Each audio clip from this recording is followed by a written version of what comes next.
जननी गौ माता की जय। हरि शरणम।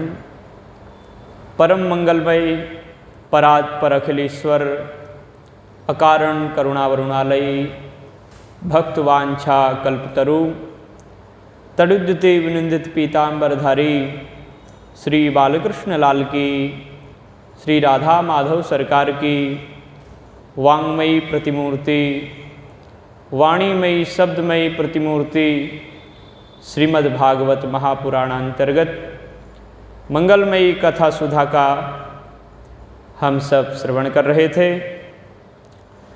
कपिल देव भगवान और माता देवहूति दोनों का सुंदर प्रसंग प्रारंभ होने जा रहा है।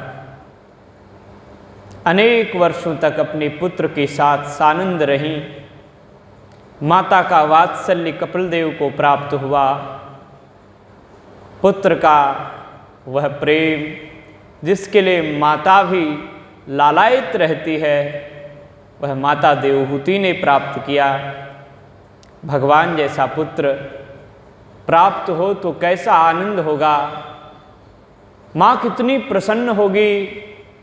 जैसा पुत्र होता है उसी प्रकार का माता का वात्सल्य भी बढ़ जाता है। पुत्र माँ का कहना मानने वाला हो, माँ के अनुसार चलने वाला हो, माँ कितना वात्सल्य उड़ेलती है इसका वर्णन नहीं किया जा सकता। इतना आशीर्वाद माता देती है, वचन नहीं रह जाते, शब्द समाप्त हो जाते हैं। इतना आशीष अपने पुत्रों को माँ देती हैं। आपने देखा होगा जो देहात क्षेत्र की, गांव की रहने वाली माताएं हैं, अपने पुत्र को गोदी में लेकर के उसको दूधे फूलो पूते फूलो इत्यादि शब्दों से अपनी भाषा में क्या क्या कहती हैं। हमारा पुत्र दूध जैसा हो, इतना प्रफुल्लित हो। तो माता के वात्सल्य के भाजन श्री कपिल देव भगवान एक दिन अपनी समाधि में थे। भगवान का नित्य भजन करने वाले कपिल देव जब देखा कि अभी बेटा बैठा हुआ है, आनंद में मग्न है, भगवान के भजन से अब निवृत्त हो रहा है, नित्य कर्म से निवृत्त हो रहे हैं श्री कपिल देव, तो माता उनके समक्ष गईं और समक्ष में जाकर के मुस्कुराते हुए बोली, निर्विण्णा नितरां भूमन् असदिन्द्रियतर्षणात् येन संभाव्यमानेन प्रपन्नान्धं तमप्रभो। हे माता, विषय भोग मैंने बहुत भोग ले। कामक विमान जहां जाना चाहो वहां ले जाता है। जो पहनना चाहो वो सारी वस्तुएं उपलब्ध हैं, खाने की भी समग्र सामग्री। विश्व ब्रह्मांड में स्वर्ग में भी ये संपत्ति उपलब्ध नहीं है जो कर्दम ऋषि के माध्यम से देवहूति को प्राप्त है। लेकिन जो ये असत इंद्रियां हैं, इन झूठी इंद्रियों के तर्षण में मैं लगी रही, ये आज तक तृप्त नहीं हुई। इंद्रियां कभी तृप्त नहीं होती हैं। येन संभाव्यमानेन, इनके संसर्ग से, इन इंद्रियों का कहना मानने से आज मैं अंधकार में चली गई। इन कामनाओं की पूर्ति करते करते कामनाएं कैसे बढ़ती हैं। शास्त्रों में कहा, जैसे अग्नि में आप तिल और जौ से युक्त घी घृत को डालते रहेंगे, आहुति देते रहेंगे, तो अग्नि समाप्त होने वाली नहीं, वो बढ़ती ही चले जाएगी। न जातु कामः कामानां उपभोगेन साम्यति हविषा कृष्णवर्तमेव भूय एवाभिवर्तते। जैसे अग्नि में हम आहुति देते हैं, आहुति देते ही अग्नि प्रज्वलित ज्यादा हो जाती है, बढ़ती ही जाती है। हविषा कृष्णवर्तमेव भूय एवाभिवर्धते। जैसे अग्नि में हवन करने के माध्यम से अग्नि बढ़ती चली जाती है, अग्नि प्रज्वलित होती है, उसी प्रकार कामनाओं की पूर्ति, कामनाओं की तृप्ति, कामनाएं समाप्त उपभोग से नहीं होती। विषयों का उपभोग करने से कामनाएं पूर्ण होने वाली नहीं है। नीतिकारों ने तो यहां तक कहा, जो भोगों को भोगने जाता है वो स्वयं उसको भोग देते हैं, भोगों को नहीं भोग पाता। भोगान भोक्ता स्वयमेव भोक्ता। भोगों को भोगने के लिए गया, स्वयं ही भोगों ने उसको भोग दिया, भोग यों ही बने रहे। इस पृथ्वी का उपभोग करने के लिए कितने राजाओं ने आग्रह किया। भागवत में, महाभारत में और अन्य भी ग्रंथों में यही देखते हैं कि अमुक राजा इस देश का, इस सारे विश्व ब्रह्मांड का सम्राट बन गया था, सारे राजाओं को जीत लिया था। लेकिन वह राजा भी कहता है अंत में, सारा विश्व ब्रह्मांड जीतने के बाद भी मैं अपने को नहीं जीत पाया, अपनी इंद्रियों को नहीं जीत पाया। इसलिए फिर कहता है, ऐसी वर्णन है भागवत में, हाथ उठा करके करता है कि मैं हार गया, अपनी इंद्रियों से हार गया, मैं छला गया। फिर भगवान की शरण में जाता है। इन कथाओं से ये भी तो प्रेरणा मिलती है कि बड़े बड़े राजा लोग सब कुछ पाने के बाद भी उनको लगता है कुछ पाया ही नहीं, कुछ जीवन में किया ही नहीं। अरे क्या नहीं किया भैया आपने? सारे विश्व ब्रह्मांड के सम्राट हो गए, विश्व को अपने हाथ में कर लिया, चक्रपति सम्राट बन गए, इसके बाद भी आपको लगता है कुछ किया नहीं? फिर वही राजा घर छोड़ करके एकांत में जाकर के भगवान का भजन करते हैं, अंत में भगवान को प्राप्त करते हैं। उसमें उनको शांति मिलती है, वहां सुख मिलता है। विषयों के भोग में उनको इकट्ठा करने से जीव को सुख नहीं मिलता, कष्ट ही कष्ट है। भोगा न भोक्ता स्वयमेव भोक्ता, तपो न तपता स्वयमेव तपता। कोई व्यक्ति तप नहीं तपता, तप ही उसको तप करके चला जाता है। ये आचरण, ये दिनचर्या निरंतर यूं ही बने रहेगी। शास्त्रों में जो बता दिया है उसी के अनुसार चल करके पूर्ववर्ती हमारे आचार्य भगवान को पा गए, और उसी मार्ग से हमको भी चलना है। ये तपस्या का मार्ग, तपस्या सबको भोग जाती है, तप सबका कल्याण करता है। और कालो न यातो स्वयमेव याता। काल को कोई नहीं जीत पाता, काल ही सबको समाप्त कर देता है। समय, काल का मतलब है समय। बोलो राधे राधे। काल एक ऐसा है, इतना विराट है, इतना विशाल है, काल स्वयं भगवान का ही स्वरूप है।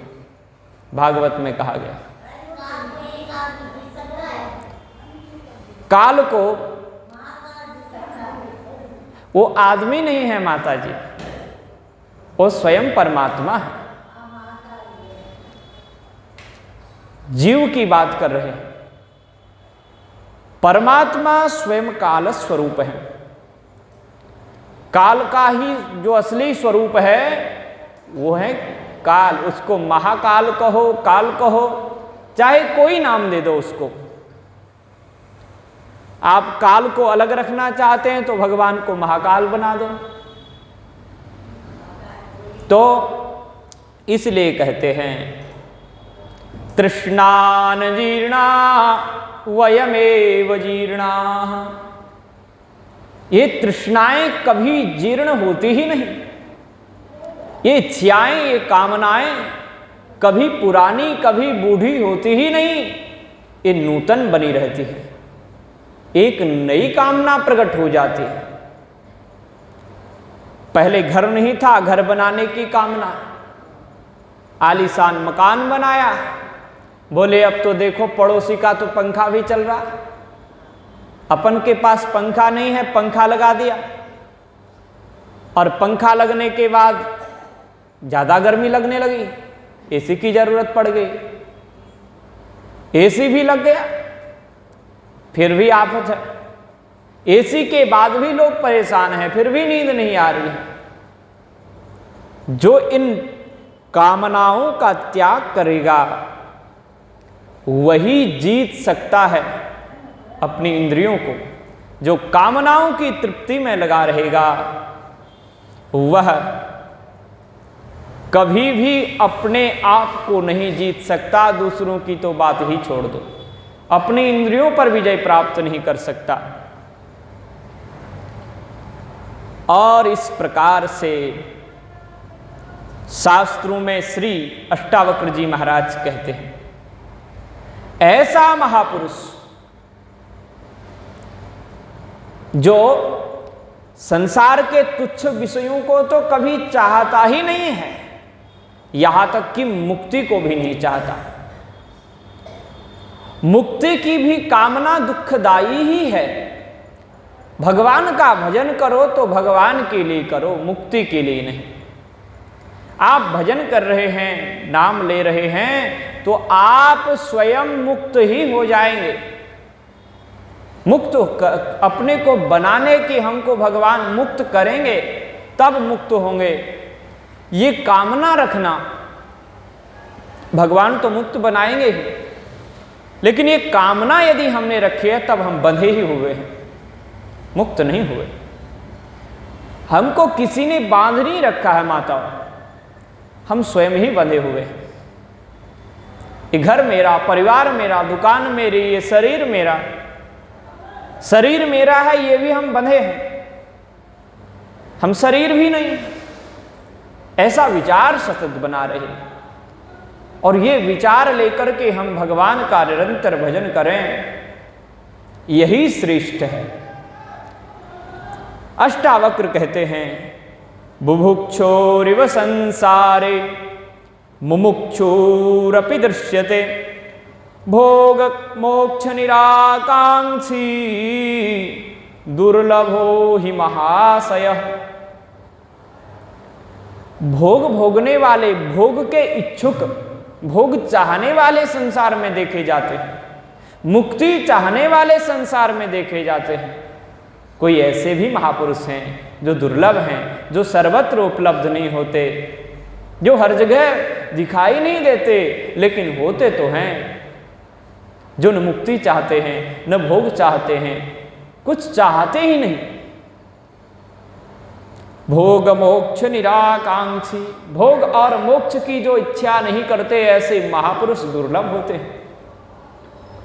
आपने देखा होगा प्रहलाद को, प्रहलाद कुछ नहीं चाहता। भागवत में प्रहलाद का नाम प्रहलाद नाम से है, उच्चारण में फर्क है। वैसे आप लोग साधारण भाषा में प्रहलाद बोलते होंगे, भागवत में शब्द आया प्रहलाद, इसलिए संस्कृतज्ञ को तो फिर वही शब्द बोलना चाहिए ना, समझ में आपका आता ही है। बोलो राधे राधे। तो इसलिए श्री प्रहलाद जी महाराज भगवान से कहते हैं कि मुझे कुछ नहीं चाहिए। भगवान कहते हैं मैं दे रहा हूं। तो वो समझ गए कोई न कोई मेरे हृदय में अभी कामना बनी हुई है, आप उस कामना को ही नष्ट कर दीजिए, यही वरदान चाहता हूं। यदि राशि समे कामान वरास्त्वं वरदर्शभ। हे भगवान, हे वरदर्शभ, यदि मेरे हृदय में कामना है, आप उस कामना को ही नष्ट कर दीजिए। ये कामना को नष्ट कर दीजिए, यहां भी एक कामना छिपी होगी, लेकिन ये उनकी कामना नहीं थी, भगवान उनको देना चाहते थे। भक्त का अपना विचार है कि मेरे हृदय में कहीं न कहीं ये कामना होगी, इसलिए भगवान मुझे कुछ देना चाहते हैं। मम दर्शन फल परम अनुपा, मम दर्शन फल परम अनुपा, जीव पाई निज सहज स्वरूपा, जीव पाई निज सहज स्वरूपा। राम सिया राम सिया राम सिया राम, राम सिया राम सिया राम सिया राम, राम सिया राम सिया राम सिया राम।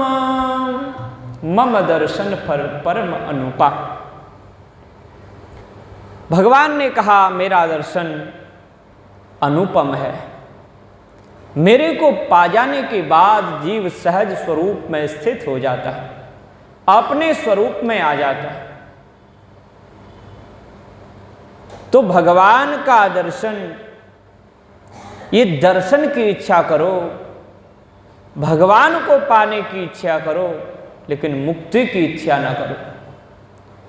मुक्ति की भी इच्छा का परित्याग कर दीजिए। यदि आपके पास भक्ति है तो मुक्ति तो भक्ति की दासी है। मुक्ति दासी ददो तुभ्यम। नारद जी कहते हैं भक्ति देवी आपकी मुक्ति बना करके मुक्ति को दासी बना करके दे रखा है आपको, इसलिए आप भक्ति कीजिए भगवान की। मुक्ति की इच्छा, भोग की इच्छा रखिएगा ही नहीं, ये तो स्वयं आ जाते। प्रहलाद कुछ चाहते ही नहीं है, भगवान दे रहे हैं। आप कुछ नहीं चाहेंगे, भगवान आपको स्वयं दे जाएंगे, जबरदस्ती देंगे, आपके पीछे पीछे पड़े रहेंगे। धन संपत्ति लक्ष्मी देवी भी आपके पीछे पीछे घूमेंगे, क्योंकि लक्ष्मी वहीं जाती हैं जहां नारायण, नारायण वहीं जाते हैं जहां भक्त रहते हैं, भक्त के पीछे पीछे दौड़ते हैं। और सुख चाहना है तो भगवान की ही शरण में जाना चाहिए। तो जो तुझको सुख चाहे सदा, शरण राम की ले। सदैव सुख चाहता है, सदैव आनंद चाहता है तो राम जी की शरण में, परमात्मा की शरण में जाना चाहिए। आज माता, और देखिए, जीव पाए निज सहज स्वरूपा। जीव अपने स्वरूप को भगवान के दर्शन के साथ ही प्राप्त कर जाता है। तो ये कामनाएं ही तो हमें अपने स्वरूप से दूर करती हैं। स्वरूप तो नित्य सुलभ है। अरे कामना उसकी करनी चाहिए जो अप्राप्य है, जो प्राप्त ही है उसकी क्या कामना करना। दुःखस्य आत्यंतिक निवृत्ति, परमानंदस्य प्राप्ति। भगवान को पा जाने के बाद, अपने स्वरूप को जानने के बाद में दुख की आत्यंतिक निवृत्ति हो जाती है। दुख नष्ट ही हो जाता है, फिर दुख लेस मात्र रहता ही नहीं। क्या सूर्य के उदय होने के बाद भी रात्रि बनी रहती है? सूर्य उदय हो जाता है तो रात्रि समाप्त। सूर्य के अनुपस्थित होने में ही रात्रि होती है। महाराज प्रियव्रत की कथा सुनी होगी आपने। प्रियव्रत राजा ने क्या किया? अपने रथ को ही एक सूर्य बना दिया। एक जगह तो सूर्य प्रकाश दे रहे हैं और पृथ्वी में एक जगह रात्रि हो जाती है दूसरी तरफ, तो वहां उनका रथ चलता है। तो दोनों जगह सूर्य रहा तो दोनों जगह दिन ही बना रहा, रात्रि हुई नहीं। जहां सूर्य रहता है, प्रकाश रहता है सूर्य का, वहां रात्रि होती ही नहीं। उन्होंने दूसरे सूर्य का निर्माण कर लिया, दूसरे सूर्य के समान ही उनका रथ विद्यमान था। तो सूर्य के बिना ही रात्रि है, सूर्य के रहते रात्रि का कोई अस्तित्व नहीं। उसी प्रकार भगवान का दर्शन, भगवान के मिलने के बाद, अपने सहज स्वरूप प्राप्त करने के बाद दुख की अत्यंत निवृत्ति और परमानंद की प्राप्ति हो जाती है। आज माता देवहूति ने कहा कि मुझे इस अंधकार से दूर कर दीजिए, आपको, मुझे आपका अनुग्रह प्राप्त हुआ है, आप आद्य पुरुष हैं, लोक के कल्याण के लिए ही आप आए हैं। सूर्य चंद्रमा आपके नेत्र हैं। आपसे मैं पूछती हूँ, तं त्वागताहं शरणं शरण्यं स्वभृत्य संसार तरो कुठारम जिज्ञासहायं प्रकृते पुरुषस्य नमामि सद्धर्म विदाम वरिष्ठम। आज शरण में गए और पूछा, तब ही आज कपिल देव उत्तर दे रहे, मैं आपकी शरण में हूं। हे भगवान, आप साक्षात नारायण हैं। अपने भक्तों के अज्ञान रूपी अंधकार को आप नष्ट कर देते हैं। ये संसार रूपी वृक्ष जो है जिसमें मैं फंसी हुई हूं, इस वृक्ष को अपने ज्ञान रूपी कुल्हाड़े से काट दीजिए। ज्ञान होता है तो संसार रूपी जो वृक्ष है वो समाप्त हो जाता है। गीता में भी संसार रूपी वृक्ष का वर्णन 15वें अध्याय में किया गया। ये भी कहती हैं, स्वभृत्य संसार तरो कुठारम। जो संसार रूपी तरु है, तरु मने वृक्ष, उसको अपने कुठार से, कुल्हाड़े से, ज्ञान रूपी कुल्हाड़े से काट दीजिए। मैं प्रकृति और पुरुष के स्वरूप को जानना चाहती हूं और आपसे पूछ रही। आपसे क्यों? क्योंकि नमामि सद्धर्म विदाम वरिष्ठम। आप सद्धर्म को जानने वाले ही ज्ञाता हैं। किसी ज्ञानवान से ही पूछना चाहिए, किसी शास्त्रज्ञ से ही पूछना चाहिए, जिसको कुछ आता ही नहीं। आप उसकी शरण में चले गए, जो असमर्थ हो, आप उसकी शरण में चले गए, वो आपको क्या बताएगा? इसलिए शरण भी उसकी लेनी चाहिए जो शरण्य हो, जो स्वयं अपार हो जाए और आपको भी पार कर देवे। किसी सामर्थ्यवान सद्गुरु की शरण में जाओ जो शास्त्र के मर्म को जानने वाला। श्री राम भगवान जब सागर की शरण में गए, 3 दिन तक तपस्या के, सागर तो शरण्य था नहीं, इसलिए राम जी ने जब बाण चलाया तब दौड़ता हुआ ही चला आया। इसलिए राम जी शरण्य हैं, भगवान ही शरण्य हैं। ध्येयं सदा परिभवग्नमभीष्टदोहं तीर्थास्पदं शिवविरिञ्चिनुतं शरण्यम। भगवान ही एकमात्र शरण्य हैं जो ब्रह्मा और महादेव को भी शरण देने वाले हैं, उन भगवान के चरणारविंद की ही शरण लेनी चाहिए। देवहूति ने शरण ली और ये शरण में जाने के बाद ये उपदेशक के प्रति गुरुता का भाव जब तक हृदय में प्रकट न होवे, विनम्रता का भाव, तब तक हमारे शास्त्र किसी को ज्ञान देते ही नहीं। और अद्भुत बात भगवद गीता में, प्रणीतः, पहले हम प्रणीत हो जाए, प्रणत हो जाओ, परिप्रश्नेन सेवया, सेवा पूर्वक, प्रणत पूर्वक हम उनसे पूछें, तब तत्वज्ञानी महापुरुष उसका उपदेश देता है। उपदेक्षन्ति ते ज्ञानम ज्ञानिनस्तत्वदर्शिनः, तत्वदर्शी महापुरुष तब ज्ञान देते हैं। भगवान ने अर्जुन को बाद में बताया भी कि कैसे पूछना चाहिए और कैसे महापुरुष उत्तर देगा। और अर्जुन शरण में गया तभी भगवान ने उसको उपदेश दिया।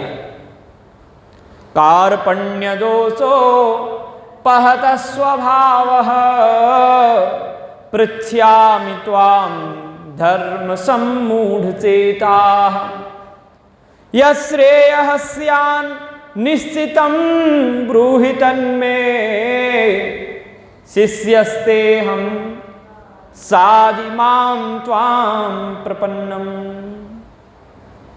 अर्जुन पहले खूब उपदेश देता रहा, भगवान जैसा गुरुदेव भी कौन होगा। देखो, उपदेशक को एक कलाकार ही होना चाहिए, दूसरों के मन की बात को जानना चाहिए। बोलो राधे राधे।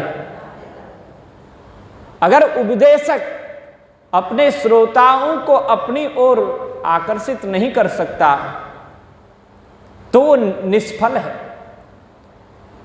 उसका उपदेश देना सफल नहीं है। इसलिए ये कला भी उपदेशक के पास होनी चाहिए। और श्रोता क्या सुनना चाहते हैं और ये क्या जानना चाहते हैं, कितना ये जानते हैं, इस बात को भी जानना उसके लिए बहुत आवश्यक होता है।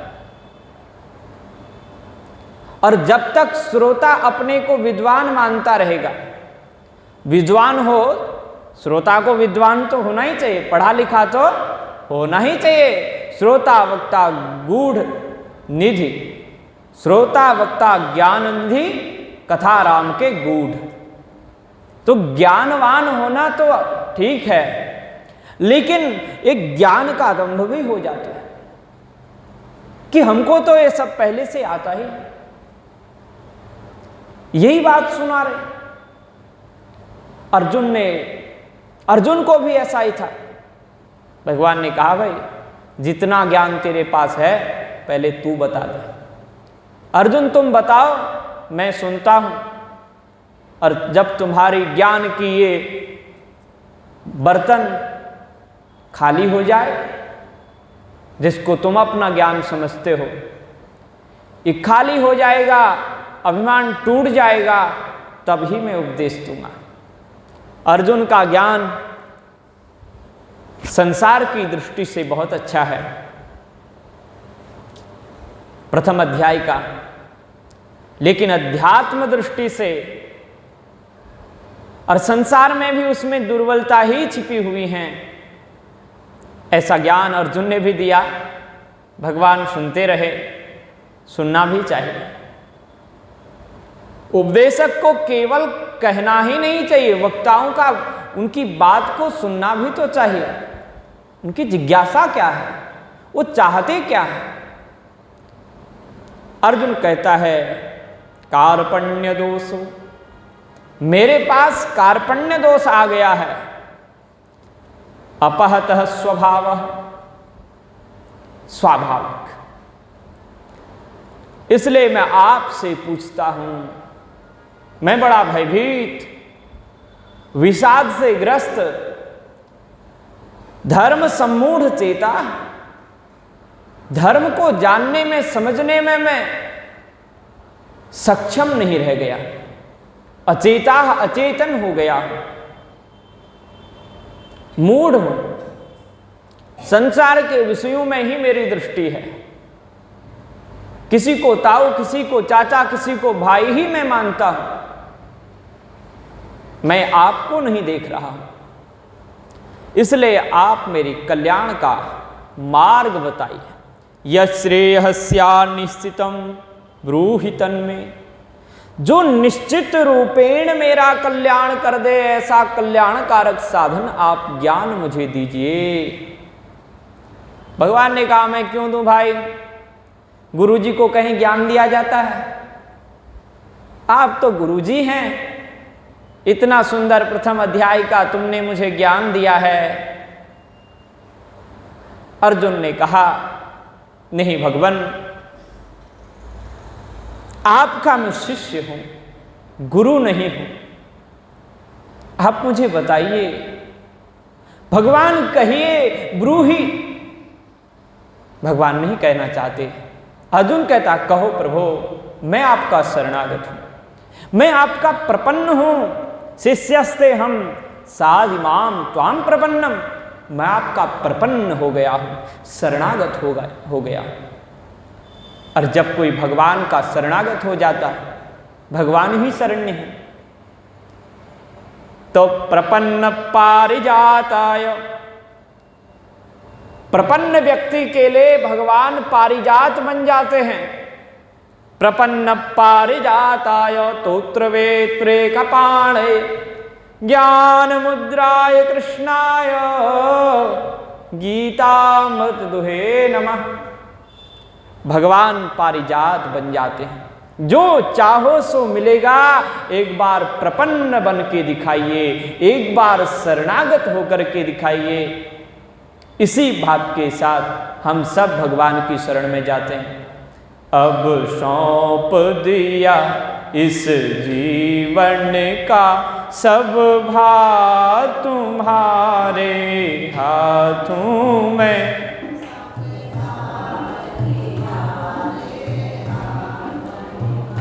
है जीत तुम्हारे हाथों में और हार तुम्हारे हाथों में, और हार तुम्हारे हाथों में, और हार तुम्हारे हाथों में। भगवान की शरण हो जाओ। अब सौंप दिया इस जीवन का सब भार तुम्हारे हाथों में, है जीत तुम्हारे हाथों में और हार तुम्हारे हाथों में। फिर कुछ विचार नहीं करना। शरणागत होने के बाद सब भगवान को ध्यान रखना है। बालक जब रो जाता है, दोनों हाथ ऊपर कर लेता है, तो माता उसको अपने शीश में बैठाने को भी तैयार हो जाती है।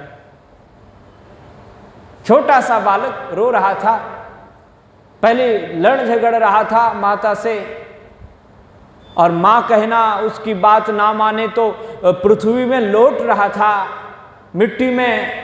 लेकिन वही बालक जब कहता है माँ मैं आपका हूं, आप मेरी हैं, दोनों हाथ ऊपर कर लेता है, तो माता उसको अपने शीश में, कभी कभी कंधे में उठा लेती है, छाती में चढ़ा लेती है। तो अपने से बड़ा बनाने का काम जैसे मां करती है, वैसे परमात्मा अपने शिष्य को, अपने शरणागत को सर्वस्व देने के लिए तैयार है। अपने जैसा बनाना चाहते हैं भगवान। एक जगह लिखा था गुरु वह होता है जो शिष्य को अपने जैसा बना देवे। वास्तविक गुरु वही है। भगवान अर्जुन को अपने जैसा ही बनाना चाहते हैं। सांसारिक गुरु ऐसा कोई नहीं होगा जो अपने जैसा बना देवे। उसे डर लगता है, यदि मैं अपने जैसा बना दूंगा तो मेरी गद्दी खतरे में आ जाएगी। बोलो राधे राधे। भगवान को ये डर नहीं है, पूरा ज्ञान दिया अर्जुन को। तो विषय है कि हम शरण में जाएंगे तो ही भगवान हमको ज्ञान देंगे, अपनी शरण में रखेंगे, अपना लेंगे। इसलिए शरण में जाना बहुत आवश्यक है। उसके बाद श्री कपिल देव भगवान ने कहा, अत्यंत प्रसन्न हुए और बात को समझ ले माता क्या जानना चाहती है। मुस्कुराते हुए बोले, श्री भगवान उवाच योगः आध्यात्मिकः पुंसां मतो निःश्रेयसाय मे अत्यंतो परतिर्यत्र दुःखस्य च सुखस्य च तमिमं ते प्रवक्ष्यामि यमोचं पुराणघे ऋषीणां सोतुकामानां योगं सर्वाङ्गनैपुणं चेतः खलवस्य बन्धाय मुक्तये चात्मनो मतं गुणेषु सक्तं बन्धाय रतं वा पुंसि मुक्तये। कहते हैं वह अध्यात्म योग जो निश्चित रूप से जीव का कल्याण करने वाला है, ऐसा मेरा मत है। मेरा मत है का मतलब केवल भगवान का, शास्त्रों का मत है। शास्त्रों का मत ही भगवान का मत होता है। आजकल तो शास्त्रों से विपरीत बात करते हैं और कहते हैं हमारा मत है। ऐसे बहुत सारे मत चल रहे हैं जो शास्त्र के विपरीत है। लिए उन्होंने बात शास्त्रों से ही है, लेकिन उसको तोड़ मड़ोड़ के कुछ अलग बनाने का, अपने को अलग दिखाने का, एक अपना संप्रदाय अलग चलाने का, एक अपने व्यवसाय बनाने के लिए अपना मत अलग प्रस्तुत कर रहे हैं। बात शास्त्रों से ही ली, लेकिन उसको तोड़ मरोड़ करके कुछ अलग दिखाने का प्रयोग किया। बोलो राधे राधे। और समाज वालों को गुमराह करने का प्रयत्न किया जाता है। अरे शास्त्र की बात बताओ भैया, इसमें क्या जाता है आपका? आप लोकेशना के लिए, आपकी तो इष्णाएं ही अभी बची हुई हैं। आप संसार के लोगों का क्या कल्याण करेंगे? जब आपको कुछ अलग बनने की अभी इच्छा है, संसार को कुछ दिखाने की इच्छा है कि हम कुछ अलग हैं, हम शास्त्र से अलग हैं, तो ये इच्छा जो आपकी बनी हुई है, यह इच्छा ही आपको बांधने वाली है। आप स्वयं बंधे हैं, दूसरों को क्या मुक्त करेंगे? इसलिए भगवान कहते हैं मतो निःश्रेयसाय में, ये शास्त्रों का मत है, ये मेरा मत है। शास्त्रों का मत ही सर्वोच्च है। ये मत कैसा है? इस शास्त्रों की बातें कैसी हैं? बोले अत्यंतो परतिर्यत्र सुखस्य च दुखस्य च, ये सुख दुख से दोनों से उस पार कर देगा। सुख दुख द्वंद्व है, जहां सुख होगा वहां दुख भी आएगा, लेकिन इस सुख और दुख से उस आनंदानुभूति का जो मार्ग प्रशस्त करता है वही शास्त्र है। उसी को मैं हे अनघे, हे निष्पाप माता जी, मैं आपके प्रति कहूंगा। कपिल देव कह रहे हैं, ऋषीणाम सोटु कामानाम योगम सर्वांग नैपुणम, जिसको बड़े बड़े ऋषि सुनना चाहते हैं, जिसको बड़े बड़े महात्मा ज्ञानी योगी मुनिंद्र संत सन्यासी जानना चाहते हैं, तो वही मैं आपको कहूँगा। जीव मुक्त क्या है, बंधन में कब पड़ता है, मुक्त उसको मुक्ति कैसे मिलती है, इसकी बात बताई। चेतः खलु अस्य बंधाय मुक्तये चात्मनोमतम, ये जीव स्वयं ही बंधा हुआ है और स्वयं ही मुक्त है। ये चाहे तो बंधन में पड़ सकता है और ये चाहे तो मुक्त हो सकता है। इसको किसी ने बांध नहीं रखा है, एक गुणों में आसक्त हो जाता है, संसार के विषयों में आसक्त हो जाता है, इसलिए इसको बंधन है। और जैसे ही इस संसर्ग से, संसार के विषयों से ये विमुक्त हो जाता है, उनसे प्रीति नहीं करता है, उसी समय ये मुक्त हो जाता है। परमात्मा से प्रीति हो जावे और संसार से विरक्ति हो जावे। दूसरे शब्दों में, नाशवान से विरक्त हो जावे और अविनाशी से प्रीति हो जावे। यही है मुक्ति का स्वरूप। शरीर से विरक्त हो जावे, शरीर को अपना न समझे, और शरीर के भीतर जो शरीरी है, क्षेत्र के भीतर जो क्षेत्री है, देह के भीतर जो देही है, उससे प्रीति हो जावे। वह अपना ही स्वरूप है, उसको कहीं पाना नहीं पड़ता, केवल अनुभव करना पड़ता है, उसको खोजना भी नहीं, अनुभव का ही विषय है। गुणेषु सक्तं बंधाय रतं वा पुंसि मुक्तये। गुणों से वैराग्य हो जावे, भगवान से प्रीति हो जावे, यही है बंधन और मुक्ति का हेतु। मनः एव मनुष्याणां कारणं बंध मोक्षयो बद्धं तु विषयासक्तं मुक्तम निर्विषयम मनः। ये उपनिषद का वाक्य, उपनिषद का मंत्र है। मनः एव मनुष्याणाम कारणम बंध मोक्षयो। मन ही बंधन और मुक्ति का हेतु है, कारण है। जब ये बद्धम तु विषयासक्तम, विषयों में जब ये आसक्त हो जाता है तो बंध जाता है। और मुक्तम निर्विषयम मनः, विषयों से ये विरक्त हो जाता है, हट जाता है मन, तो यही मुक्ति का कारण हो जाता है। मन ही है। मोरा मन दर्पण कहलावे, ये मन ही दर्पण है। इसमें जो कीचड़ लग गया है विषयों से प्रीति का, इसको हटा दो, बस स्वच्छ हो जाएगा, आपको अपना दर्शन हो जाएगा। मन ही ईश्वर, मन ही देवता, मन से बड़ा न कोई।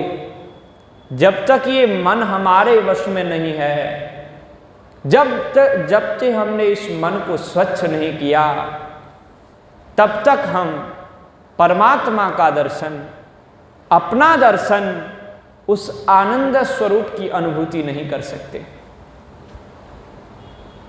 गोस्वामी जी ने हनुमान चालीसा और अयोध्या कांड के प्रथम दोहों के माध्यम से कहा, श्री गुरु चरण सरोज रज निज मन मुकुर सुधारी। श्री गुरु चरण सरोज रज, श्री गुरुदेव की शरण में जाकर के, कि किसी महत् पुरुष की शरण में जाकर के, उनके उपदेशों के माध्यम से। अब लोग तो कहते हैं कि महापुरुष की चरण रज, उनकी चरण रज यही है माताओं, केवल चरण को धो करके उसको पी लेना, उनके पैर में लगी हुई धूल को अपने नेत्रों से लगा लेना, इतना ही नहीं है। इसका मतलब यह है हम ऐसे निराभिमानी हो जावें कि गुरुदेव के चरणों की रज अपने नेत्रों में लगाने का प्रयत्न करें। हम चरण रज तो लगा लेते हैं अभिमान में, अभिमान का त्याग नहीं करते। अभिमान का त्याग करना ही गुरुदेव की चरण रज को लगाना है, और उनके उपदेश को श्रवण करके उस उपदेश के अनुसार अपना जीवन बना देना, अपने मन रूपी दर्पण को स्वच्छ कर देना, सुधार देना है। तो इस दर्पण का ध्यान रखिए, बोलो राधे राधे। दर्पण जैसा रहेगा वैसा आपको दर्शन होगा। आप बड़े सज धज के आए हैं, लेकिन दर्पण गंदा है तो चेहरा दिखने वाला नहीं है, दिखेगा तो गंदा गंदा दिखेगा। इसलिए अपने को भी सही करना है और दर्पण को भी सही करना है। हम जैसे होंगे वैसे दर्पण में दिखाई देंगे, लेकिन यदि दर्पण स्वच्छ नहीं है, हम स्वच्छ हैं, दर्पण स्वच्छ नहीं है, तो इसलिए दर्पण की भी स्वच्छता करनी चाहिए, दर्पण को भी देखना चाहिए। जीवात्मा है बिंब, परमात्मा है बिंब और जीवात्मा है प्रतिबिंब। प्रतिबिंब रूपी जीवात्मा को बहुत ज्यादा सजाने की आवश्यकता नहीं है, उस बिंब का भजन करो।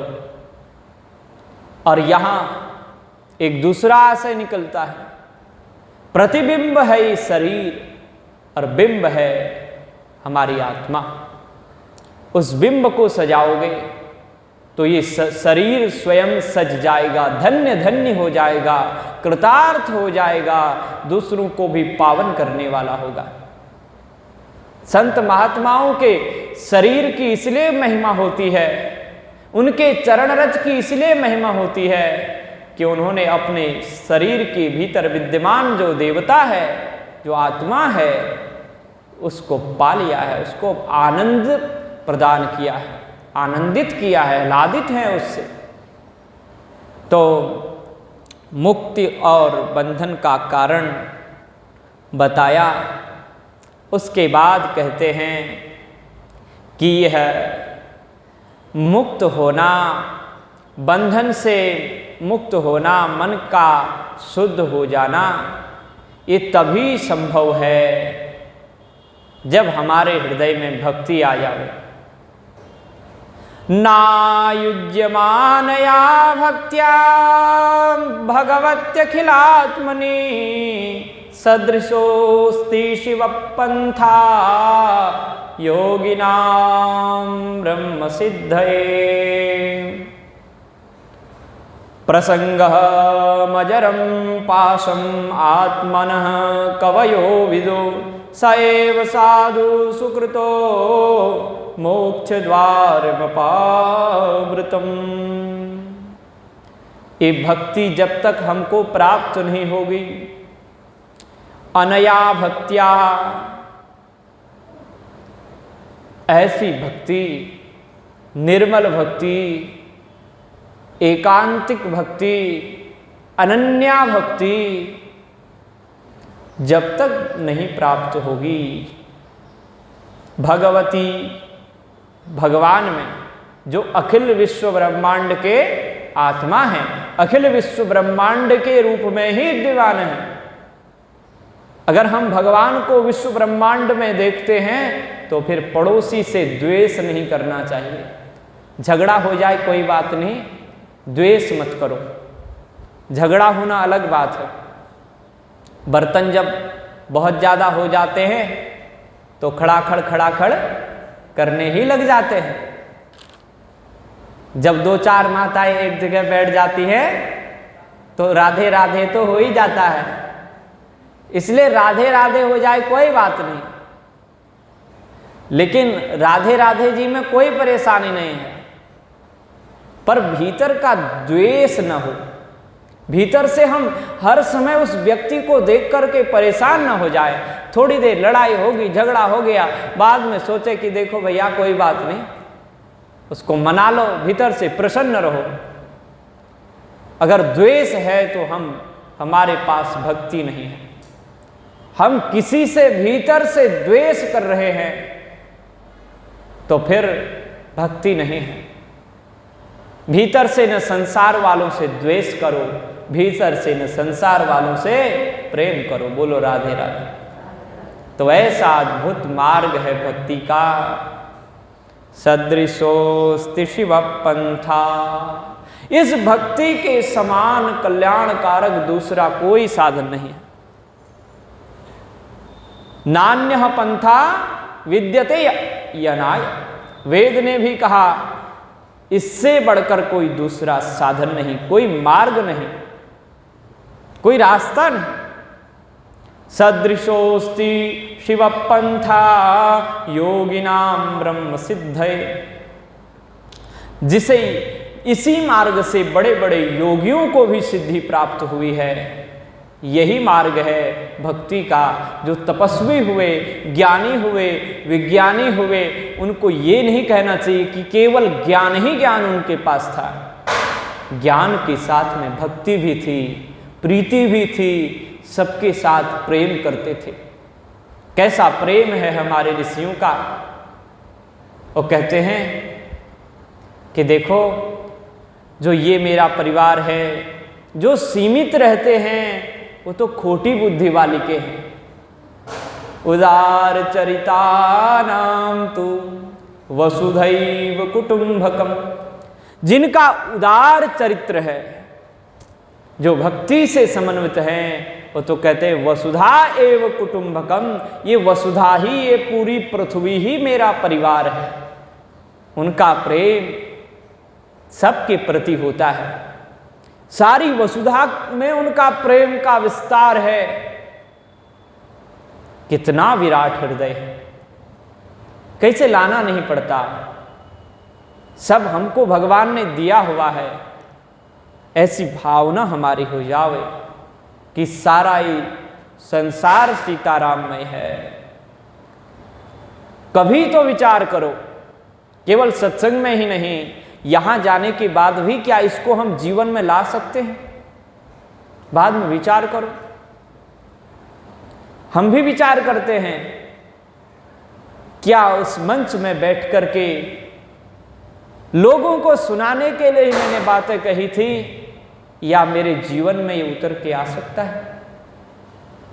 ये विचार ही मनन है, चिंतन है, बाद में करना चाहिए। तो कहते हैं श्री कपिल देव भगवान, प्रसंगमजरम पासम और आत्मनः कवयो विदु। ये प्रसंग ही पास है। ये विषयासक्ति ही, संसार से प्रेम होना ही बंधन है। पास मने जेल डालते हैं तो रस्सियों में क्या करके हैं, बांध लेते हैं। क्या बोलते हैं उनको? तो वो पास जो होता है ना, जंजीरें जो होती हैं, अब आपकी भाषा में क्या कहते हैं, मैं तो अपनी ही भाषा भूल जाता हूं। बोलो राधे राधे। सच्ची बात कहूं तो कभी कभी शब्द इधर उधर हो जाते हैं, दिमाग में आते नहीं सर सारे शब्द। तो ये जो पास है, बांधने वाली रस्सी, उसको रस्सी भी बोल सकते हैं, जंजीर भी बोल सकते हैं। आत्मनः कवयो विदु। इसके रहते, इसी को लोगों ने कहा, जो विदु विद्वान लोग हैं, कवि लोग हैं, उन्होंने जाना कि महाराज ये प्रसंग ही पास है। ये विषयासक्ति ही, संसार से प्रेम करना ही बंधन है। स एव साधु सुकृतो मोक्ष द्वारमपावृतम। और जो ये भक्ति है और साधुओं का संग है, यही मोक्ष का द्वार है। यहीं से मोक्ष मिल सकता है। मानव शरीर तो मोक्ष का द्वार है, लेकिन चाबी संतों के पास है, महात्माओं के पास है, शास्त्रों के पास है। द्वार में आ गए, ताला लगा हो तो या तो ताला तोड़ना पड़ेगा। ताला को तोड़ोगे तो फिर लोग भी होंगे, हमारा ताला तोड़ दिया, दरवाजा खराब कर दिया, दंड भोगना पड़ेगा। इसलिए उद्दंडता से भगवान को नहीं पाया जा सकता। संतों के पास जाना ही पड़ेगा, चाबी उनसे लेनी ही पड़ेगी, और फिर भक्ति रूपी चाबी हाथ में आ गई, दरवाजा खुल गया, प्रवेश हो गया द्वार के भीतर। साधन धाम मोक्ष कर द्वार, दरवाजे में तो आए ही हो, चाबी मिल गई। कहते प्रसंगमजरम पासम आत्मनः कवयो विदु सएव साधु सुकृतो मोक्ष द्वारमपावृतम। मोक्ष के द्वार में आ गए। माता ने पूछा कि ये संत कैसे मिलते हैं जीवन में और कैसे होते हैं, हम तो ठगे जाएंगे। संतों के रूप में भी कई असंत घूमते हैं। संत वही है जो भगवान का नित्य निरंतर भजन करे, जो ममता का अभिमान का त्यागी हो, वह संत है। संत की अनेक परिभाषाएं दी गई और वो एक ही परिभाषा नहीं होती है। लंका में गए श्री हनुमान जी महाराज, विभीषण राम राम ते ही सुमिरन कीना, राम राम ते ही सुमिरन कीना, हृदय हरस सज्जन चीना, हृदय हरस कपि सज्जन चीना। राम राम ते सुमिरन कीना, राम जी का स्मरण किया। पहली परिभाषा बता रहे हैं। साधु की पहली परिभाषा है वो उसके मुखारबिंद से राम नाम निकलेगा, भगवान का भजन करने वाला होगा। ये पहला उसका लक्षण है साधु की परिभाषा। और ऐसे साधु से जब भगवान का सुमिरन कर रहा हो, हृदय में आह्लाद भर गया श्री हनुमान जी महाराज के। और उन्होंने कहा अभी तो ये उठ ही रहे हैं, उठते ही सुमिरन कर रहे हैं, पता नहीं कब दरवाजा खोलेंगे। हम भी कम से कम 1 घंटा लगाते हैं दरवाजा खोलने में। उठने के बाद अपने कमरे में बैठते हैं, भगवान का ध्यान करते हैं, उसके बाद बाहर आते हैं। तो ऐसे ही श्री विभीषण जी महाराज भी लेट हो गए। श्री हनुमान जी ने कहा अब तो मैं कहीं जाने वाला नहीं हूं, सज्जन मिला हुआ है। तेहि संग हठी करी हहु पहचानी, तेहि संग हठी करी हहु पहचानी, साधु ते होई न कारज हानि, साधु ते होई न कारज हानि। साधु से कोई हानि नहीं होगी, कभी तो निकलेंगे बाहर। और जब साधु हैं मैं उनकी शरण में जाऊंगा तो मेरा मार्ग प्रस्तुत करेंगे, मुझे मार्ग बताएंगे, रास्ता बताएंगे। सज्जन अवश्य रास्ता बताता है और भला रास्ता बताता है। और इसके बाद दूसरी परिभाषा श्री राम जी ने दी, जो आसक्ति रहित है और भगवान से प्रेम करता है। अगर आसक्तियां फैली हुई हैं, भगवान से प्रेम कर लिया तो वह व्यक्ति क्या हो गया? अस सज्जन मम उर बस कैसे, लोभी हृदय बस ही धन जैसे। ये दूसरी परिभाषा। तन धन भवन सुहृद परिवारा इत्यादि जो 10 आसक्ति के स्थान बताए, उन आसक्तियों की जो रस्सी है सबको इकट्ठा करके भगवान के पदारविंद से जोड़ना, और वह सज्जन कहलाएगा, भगवान से जिसकी प्रीति है। और तीसरा लक्षण साधु का बताया, जो परोपकारी हो, जो करुणावान हो, इतनी करुणा कि दूसरों के दुख को देख ही ना सके। इस साधु के लक्षण रामचरितमानस में उपलब्ध है। और ऐसा साधु सज्जन यही पहचान है। और जो साधु अनुकूल हो जाएंगे हमारे जीवन में तो वह भक्ति आ जाएगी। यहां भी साधु के लक्षण बताए, तितिक्षवः कारुणिकाः सुहृदः सर्वदेहिनाम्। अजात शत्रवः शांता साधवः साधुषणा। साधु ऐसे होते हैं, इसकी व्याख्या करेंगे तो समय ज़्यादा लग जाएगा, इसलिए रामचरितमानस की ही चौपाई आज गाएं। एक श्लोक का थोड़ा अर्थ आपको बता दूं। तितिक्षवः सहनशील,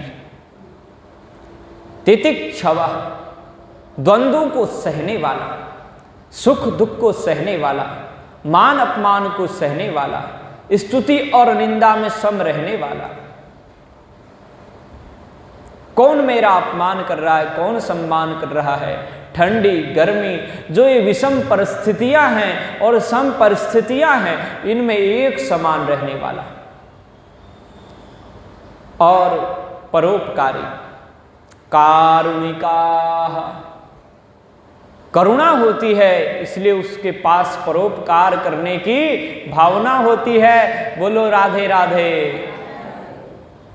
करुणा होगी तभी वो परोपकार कर पाएगा। कृपा होगी, इच्छा होगी तो हृदय व्यथित हो जाएगा।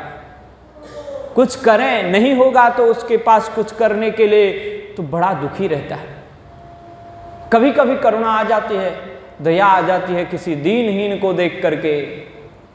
एक बार हम निकल रहे थे, हमारे पहचान का, रोज देखते हैं वहाँ हरिद्वार में उस व्यक्ति को, चाय पकाता है, उसका मालिक भी है। अब वो किसी प्रकार से उसका दिमाग थोड़ा क्रैक हो रखा होगा, ये हमको मालूम नहीं, लेकिन उस व्यक्ति को ऐसे लाठी मारे, ऐसे लाठी मारे, इतना मारे कि रोवे वो बेचारा। काम करके पैसा कमाता होगा, हमारा हृदय इतना व्यथित हो गया, हम इतने दुखी हो गए, इतने निराश हो गए, हमें लगा कि ये संसार कैसा है। सच्ची बात बतावे आपको, इतने व्यथित हुए, इतना दुख हुआ हमको, उसका वर्णन नहीं कर सकते, पर हम कुछ कर नहीं सकते थे। विद्यार्थी जीवन हमारा, हम उनको ये भी नहीं कह सकते थे कि आप उनको क्यों मार रहे हो, लेकिन हृदय व्यथित हुआ। तो संत तो निरंतर उपकार में ही लगा रहता है, कारुणिका, उसका हृदय करुणा से भरा होता है। संसार के प्राणियों को जब वो देखता है, सब संसार की ओर लगे हैं, इनको दुख मिलेगा, कष्ट होगा, ये फिर अंधेरे में जा रहे हैं, तो उन्हें प्रकाश में ले जाने का वो प्रयास करता है। संसार की ओर लगे हुए प्राणियों को देख करके उसके हृदय में दया आती है, कृपा आती है। और सुहृदः, वो सबका सुहृद होता है, हितैषी होता है, इसलिए करुणा आती है। जिसको आप अपना समझते हैं, उसके प्रति आपके हृदय में भी करुणा आती ही होगी। संत सारे संसार को ही अपना परिवार, अपना मानते हैं, अपना ही स्वरूप मानते हैं। सुहृदः सर्वदेहिनां, अजा, क्यों मानते हैं सबको अपना? क्योंकि उनका शत्रु दूसरा, उनके परपक्ष वाला कोई पैदा ही नहीं हुआ। सब अपने ही पैदा हो रहे हैं, सब अपने ही हैं। अजात शत्रवः, शत्रु तो पैदा ही नहीं हुआ है। शांत हैं वो, सरल है। साधुभूषणा, वो साधु इन आभूषणों से जो विभूषित है वही साधु है। गोस्वामी कहते हैं, पर उपकार वचन मन काया, पर उपकार वचन मन काया, संत सहज स्वभाव खगराया, संत सहज स्वभाव खगराया। और कैसे? जो अगले श्लोक आ रहे हैं उनकी व्याख्या और उनका उच्चारण भी कल ही करेंगे। मय्य अनन्येन भावेन भक्ति कुर्वन्ति ये दृढ़ाम, भगवान कहते हैं जो मेरी निरंतर अनन्य भाव से भक्ति करते हैं। ओ गोस्वामी भी कहते हैं गावे ही सुने ही सदा मम लीला, गावे ही सुने ही सदा मम लीला, हेतु रहित पर हित रत लीला, हेतु रहित पर हित रत शीला। और दूसरों का परोपकार करना जिनका स्वभाव बन गया है, शील बन गया है, स्वभाव सहज होता है, बनावटी नहीं होता। हम किसी का परोपकार करना चाहते हैं, कुछ देना चाहते हैं तो नाटक करते हैं, भीतर से नहीं है वो भावना कि हमारा फोटो आ जावे, यूट्यूब में हमारा वीडियो ये जावे, संसारी लोग देखें, ये भावना हमारी बनी रहती है। लेकिन संत सहज स्वभाव खगराया, सरलता का स्वभाव, परोपकार का स्वभाव, हेतु रहित परहित रतशीला, कोई हेतु नहीं होता, कोई कारण नहीं होता। बोले कैसे? बोले सरिता सर नीर मल जल सोहा, सरिता सर नीर मल जल सोहा, संत हृदय जस गत मद मोहा, संत हृदय जस गत मद मोहा। ऐसी संतों की कृपा से ही भक्ति हमारे और भगवान हमारे अनुकूल हो जाते हैं। ये भक्ति उन संतों के संग से ही मिलती है। तात भगति अनुपम सुख मूला, तात भगति अनुपम सुख मूला, मिलहि जो संत होई अनुकूला, मिलहि जो संत होई अनुकूला। यह गुण साधन ते नहीं होई, यह गुण साधन ते नहीं होई, तुम्हारी कृपा पाव कोई कोई, तुम्हारी कृपा पाव कोई कोई। इस संत कृपा के बल पर ही भक्ति का अनुपम सुख का उपभोग जीव कर सकता है। लेकिन संत कृपा, संत दर्शन उसी को होता है माताओं जिसके ऊपर भगवान की कृपा होती है। बिन हरि कृपा मिल ही नहीं संता।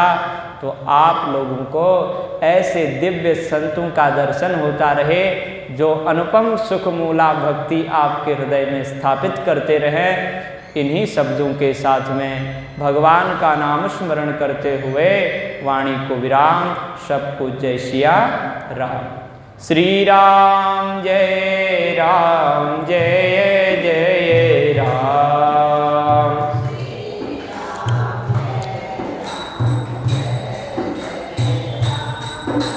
श्री राम जय राम, जय जय राम।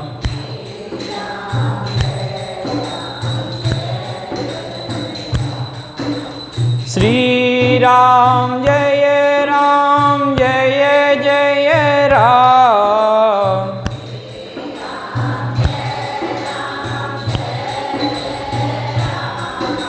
श्री राम जय राम, जय जय राम।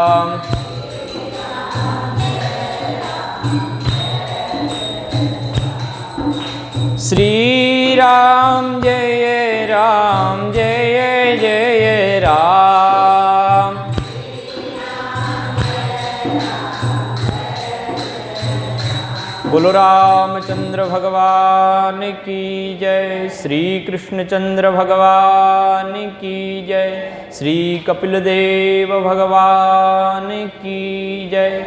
माता देवहूति की जय। जय जय श्री